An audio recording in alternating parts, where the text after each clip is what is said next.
Adesso io, in ordine di scaletta, vorrei dare la parola a un sindaco ma mi sono sincerato con Selena e con Fulici per assicurarmi che ci fosse una rappresentativa del PD, che tanto a Rocchetta piace,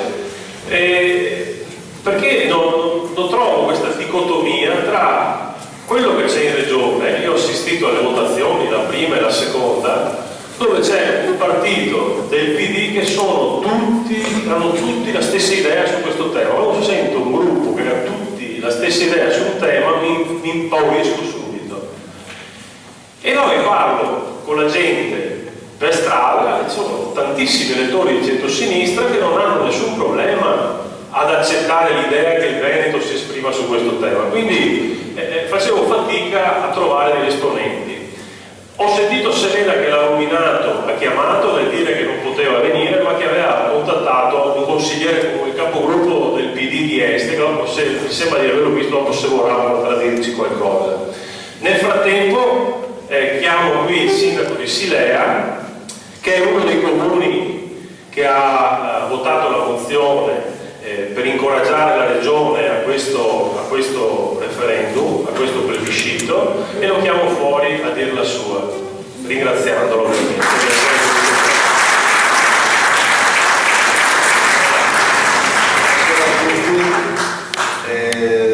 Cercherò di essere breve e volevo soltanto dire alcune cose. Allora, se dobbiamo parlare del Veneto, essere del di altre cose forse ha poca importanza, nel senso che qui siamo tutte persone che lavorano, hanno una famiglia, hanno delle idee. La cosa più importante è che esista sempre la libertà di esprimere le proprie idee.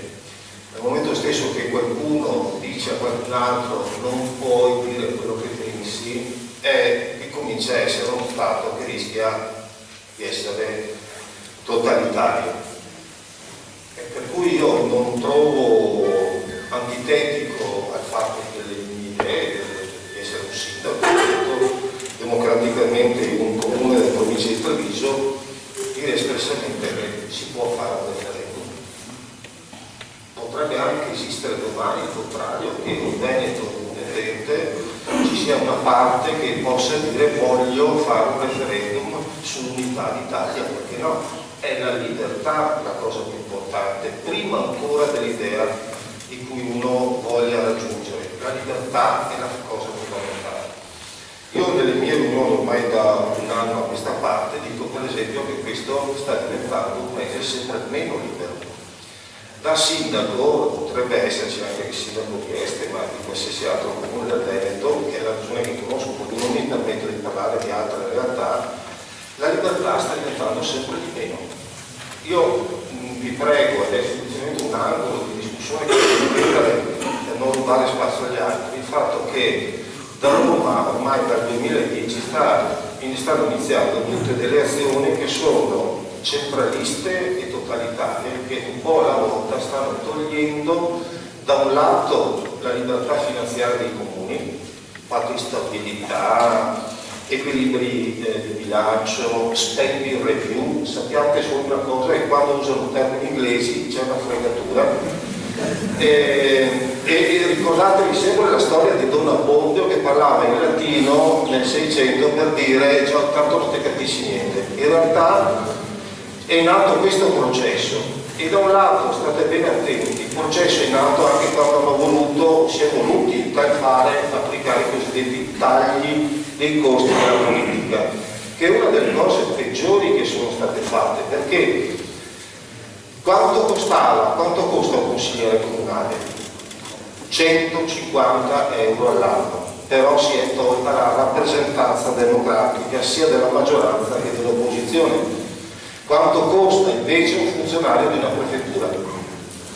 Allora io dico, in provincia di Treviso tutti i consiglieri che sono stati tolti con il rinnovo di questi tagli dei costi, che sono circa il 30% dei consiglieri, costa più o meno come un funzionario, come lo stipendio del prefetto. Bastava togliere un funzionario della prefettura.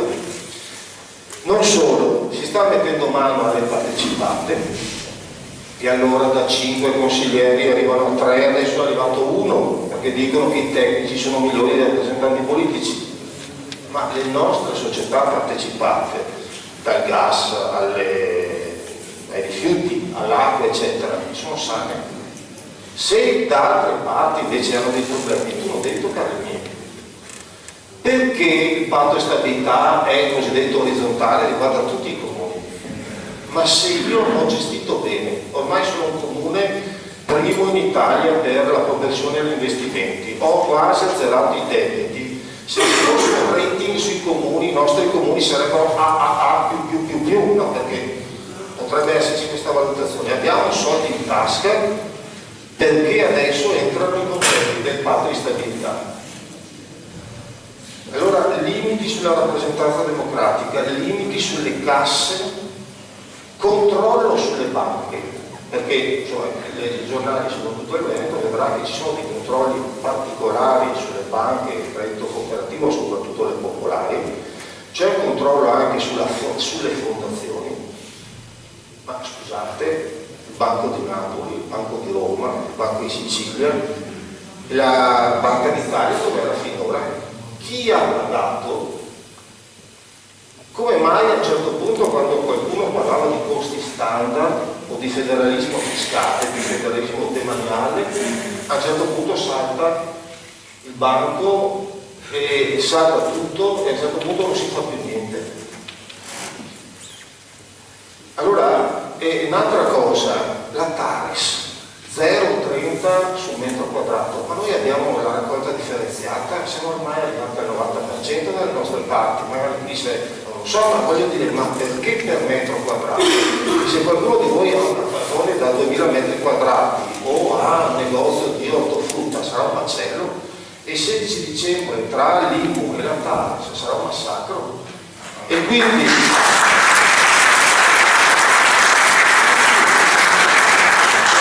qual è il punto? Si toccano le amministrazioni comunali, togliendo la rappresentanza democratica, si parla di togliere le province, che è un corpo eletto, che è un organo democratico, nessuno che parla delle prefetture, nessuno che parla del demanio, nessuno che parla della rappresentanza dello Stato. Mi stanno togliendo la democrazia, mettono banchi, controllano se le banche sono a posto, controllano le partecipate, mi tolgono i soldi e stanno mettendo mano al portafoglio, soprattutto della struttura che è la spina dorsale, che sono professionisti, piccoli imprenditori, artigiani, commercianti, ma anche diciamo i dipendenti che sono parte integrante del sistema privato, che magari erano i cosiddetti capomastri, no? Le maestranze che erano delle volte a fianco con l'imprenditore. Quindi oggi c'è un rischio di democrazia, per cui io dico non solo ci deve essere garantita la libertà di espressione dei cittadini, indipendentemente da poi cosa voteranno o no, ma io pavento un rischio molto più grande, molto più ampio, per cui invito la gente a leggere, informarsi e superare questa sterile contrapposizione destra-sinistra-lega che ci porta distante, perché i problemi di uno che è senza lavoro è il problema di uno che è senza lavoro.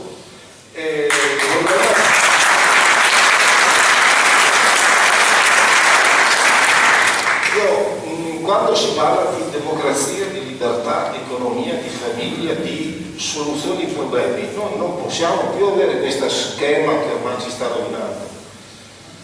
Dopodiché che il PD abbia in regione fatto delle scelte, io per esempio non le condivido, ma lo dico anche in maniera chiara, l'ho detto in macchina con due di Treviso che con cui siamo venuti in macchina, bisogna anche da furbo, perché se il PD avesse votato a favore avrebbe già preso 5% in più di consensi alla prossima tornata, invece quelli di sinistra, come spesso capita, che manca un boio se si fosse.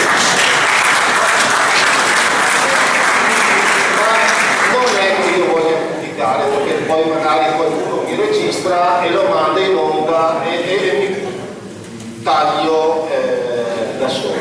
Ma non è questo il punto, perché chi amministra ha un obbligo ed è stato votato democraticamente per fare il meglio. E dopo, se perde, pazienza, vincerà un altro, ma vince la democrazia. Cioè il punto fondamentale è avere dei progetti, avere delle idee, perché oltre al plebiscito bisognerebbe pensare quale Veneto vogliamo, aperto,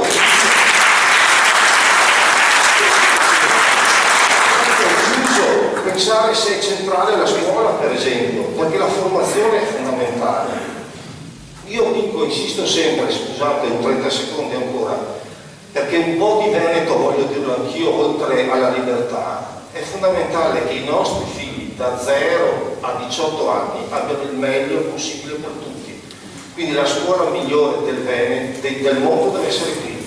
E deve essere non soltanto storia e matematica, ma può essere lingue, tante lingue, sport obbligatorio e gratis, musica, arte, musei. Noi dobbiamo pensare di avere i cervelli migliori, quindi anche aperti.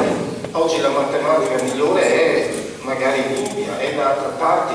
Dobbiamo confrontarci per essere stimolati dai migliori cervelli, dalle migliori capacità. Quindi questo è il